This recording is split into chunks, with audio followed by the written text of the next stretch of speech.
এই দেখতে পাচ্ছেন এই নিশান গাড়িটা, এই গাড়িটার আমরা হেড খোলাইছি। হেড খুলছি কি করে জানেন? নিশান B8।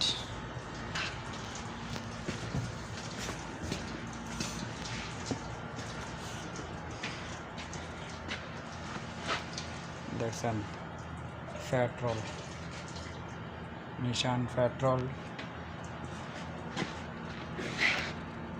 LE,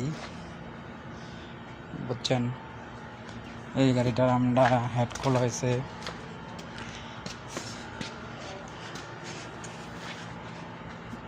এটা আমাদের কাজ কি জানেন? এটা হলো আপনার ফেসিং করা হবে ব্লকটারে, হেডটাকে ফেসিং করাবে। এই কারণে এটা গাড়িটা গরম হয়ে যায়। এই দেখেন দুই সাইডের হেড আমরা খুলে ফেলছি।